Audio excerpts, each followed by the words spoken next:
Testing 1, 2, 3.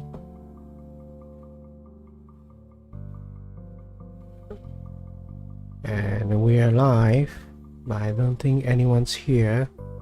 But it's fine. We're going to be starting in 2 minutes.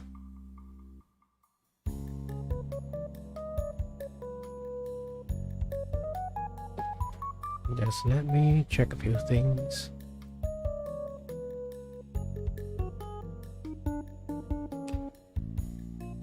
Music is working, mic is working, chat is working, testing, OBS, chat.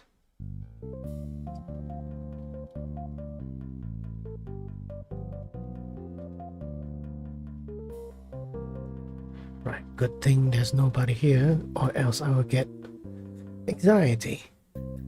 And I'm still sick and I sound terrible. Oh my god. I sound terrible. Right. Yeah, so for anyone's watching this after the stream or right now, I don't think right now there's anyone. Hello, I'm Jake Light, Gaming Lawyer at your service. This is my first live seminar stream. Basically, this is going to be a weekly thing. It's going to be held every Wednesday at 8 p.m. GMT plus 8 hours, or 7-8 a.m. GMT negative 5 hours for those in America, USA, whatever. Yeah, so in this live seminar, I will be talking about additional topics related to whatever the Monday video was, the Monday legal videos that I uploaded. So for example, this week I'll be talking about something that is related to employment contracts. And yeah, I didn't include everything in my employment contracts episode because there's too much, and if I added a lot more, I don't think it will be I don't think I will attract a lot of audiences, and it won't be much relevant to a lot of people. But then I still have some things I need to talk about, but so it's not really long. I think this stream will probably take maybe 30 minutes or less or more, depending on if there's anyone else going to another thing, after I talk about those extra topics, I will probably take questions in the chat, or if you're unable to watch the stream, you can ask me questions in the Discord server. I have a Discord server, link is in the description. Or if you want to privately let me know what questions you want me to answer during the next live stream, you can email me at jakelight.jikari@gmail.com. It's inside the description as well, down below, so don't really need to worry about that. Yeah, so I think that's all the introductions.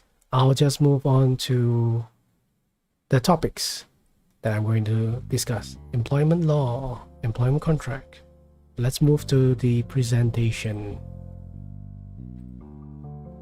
Yeah, so there's one more topic two topics I want to talk about, which is differentiating between employees and independent contractors.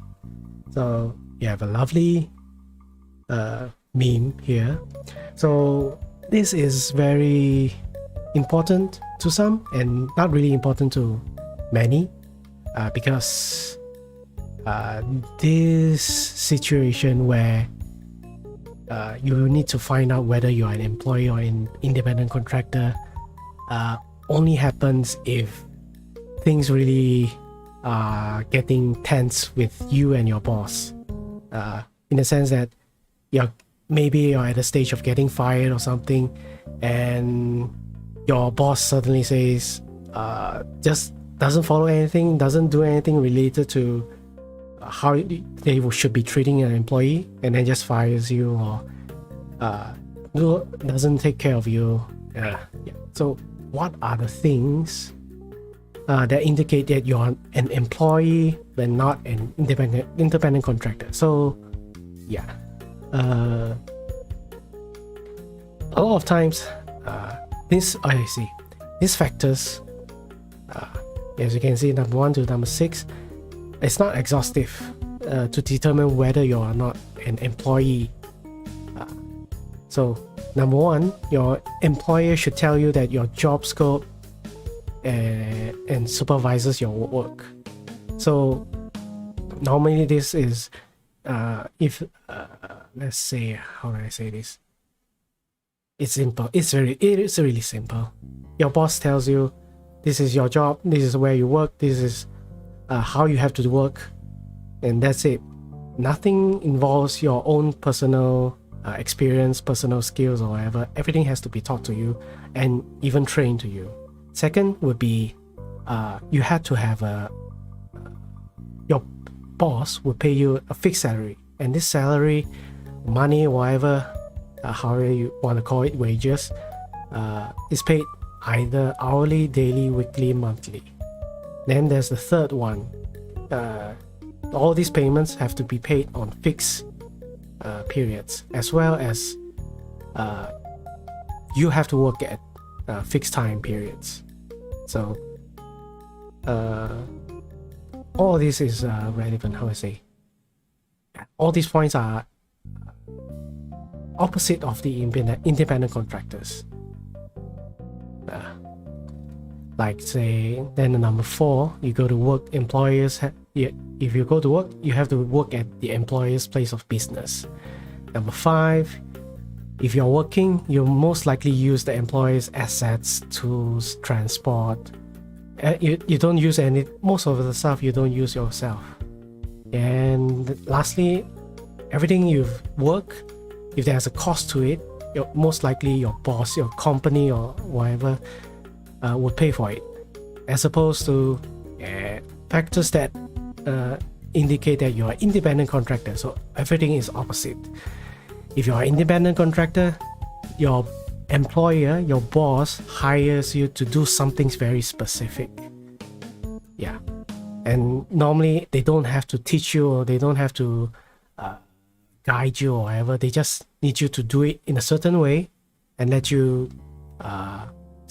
complete whatever project. Yeah, the second point, complete the project, whatever it is, and you will be paid at certain stages during the completion of the project. So let's say 10% is done, and you get 10% of that payment, and 20%, 30%, 50%, etc., etc. You're not paid monthly. You're not paid a fixed period of time. And third point, nobody's watching you. Yeah. Hi, Irfan. Thanks for joining the stream. Yeah. So I'm explaining independent contractors, employees quite badly. So yeah. So there's the where did I stop? I stopped at So independent contractors. The third point, bosses do not supervise you, micromanage you, or anything about your job. And the fourth one, where you work, or how you work, when you work, it's all decided on your own. So then there's the number 5. Most of the things that you use, your assets, tools, transport, they are not provided by your boss, your company, or whoever hired you for the job. Well, you use all your own assets most of the time. Then lastly, you will be the one that's charging the employer for any costs. You'll give them an invoice, you'll give them a bill, whatever. Totally opposite from the employee. So very short. This is just something I just want to mention. But another thing is why would something I just mentioned earlier, why would independent bosses would want you to be independent contractors? Yeah. So there's this, employers want you to be an independent contractor. Why? Well, Number one, lazy, incompetent, or malicious. What I'm trying to say is they are most likely don't want to, when this is probably in the minority. Some businesses, some companies don't want to, when they want someone to do, when they hire someone to do certain jobs, they and then they are thinking they don't want them to be a permanent employee, a full-time employee. They want them to work long, but then again they don't want to tell them that and giving them the false impression that they are an employee. So how do you say? Yeah, they don't want to follow the laws. Basically, they don't want to follow the legal procedures, doing all that stuff. That's why they are lazy, and that's why they are incompetent. Incompetent in the sense that they don't know why they need to do all these things to treat you. If you are an employee, they should do all the things that is necessary for that the employee is needed.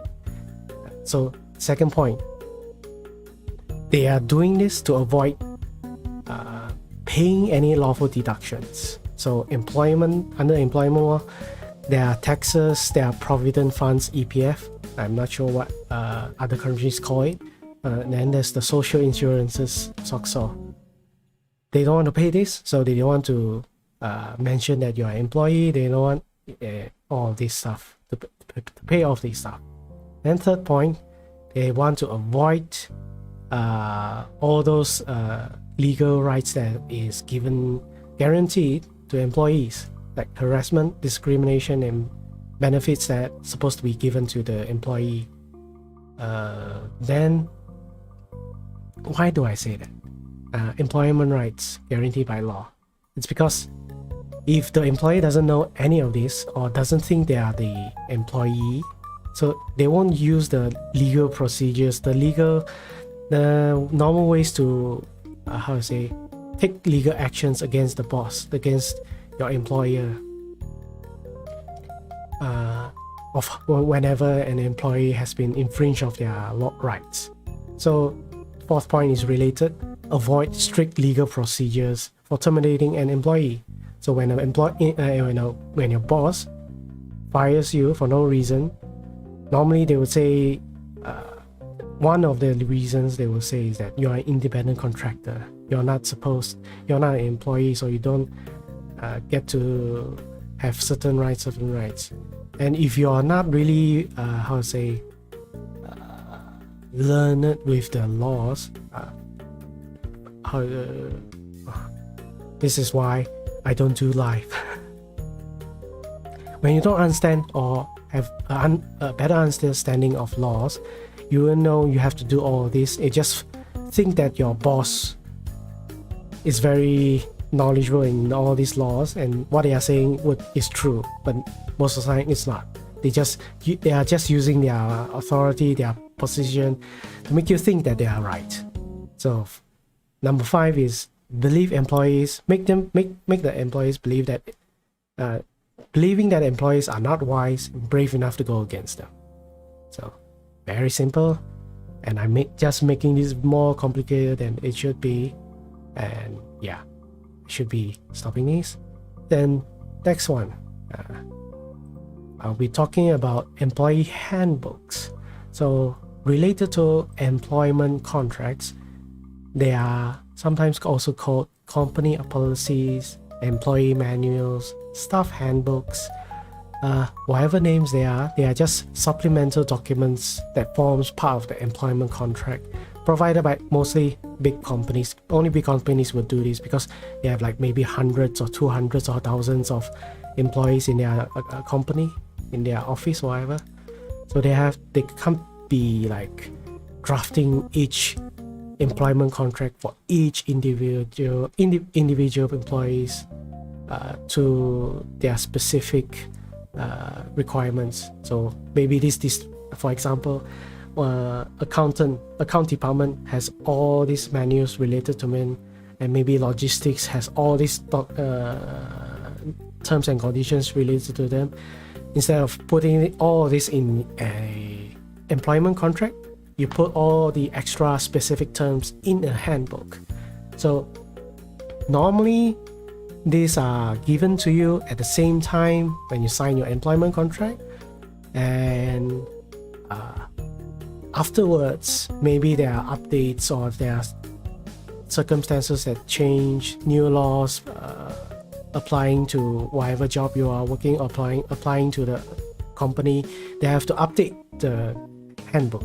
So they will, from time to time, give you a new updated employee handbooks to sign, to agree on, to read through, whatever. But if, let's say, they never tell you the existence of any of these books, employee handbooks or whatever they call, and when situation arises, there are conflict, then the employer suddenly hands out this, gives you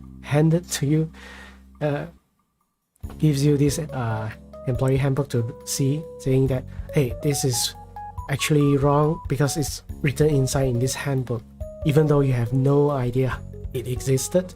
So if this happens, don't worry, it's basically not contractually binding, and you don't have to comply with whatever terms and conditions when in this circumstance, in this situation.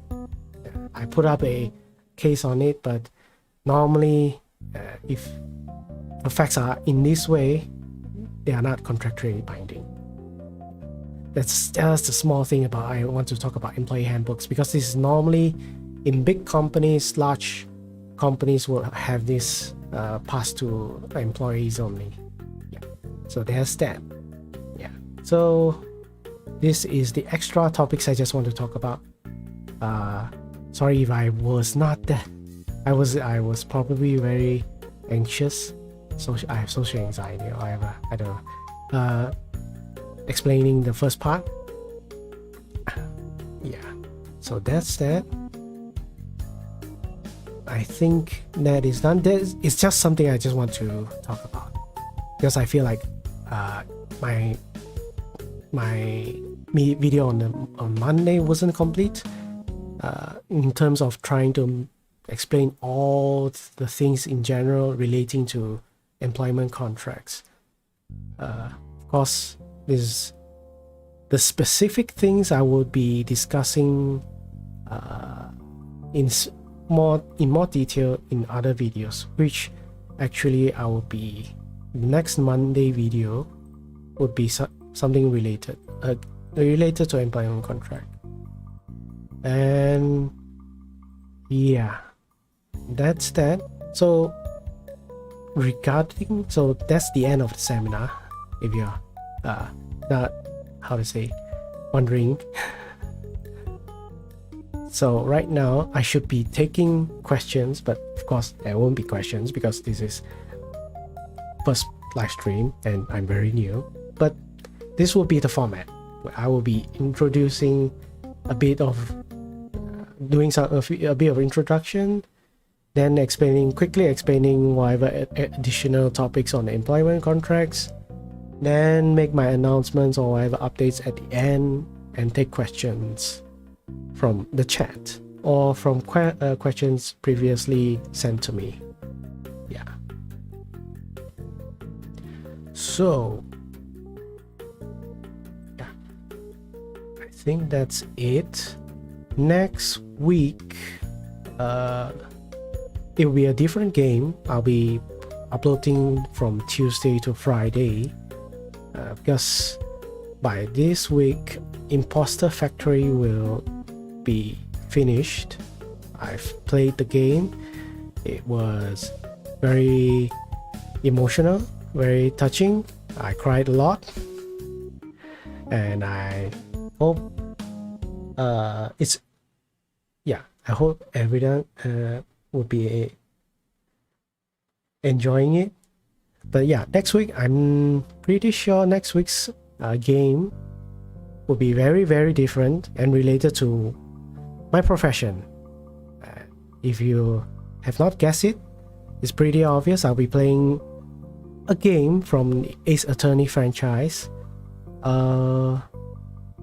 So yeah, exciting, isn't it? No, not really. Yeah, so I'll be playing. I, as a lawyer, will be playing another lawyer, and I will be talking a lot. Oh, I hate talking. But yeah.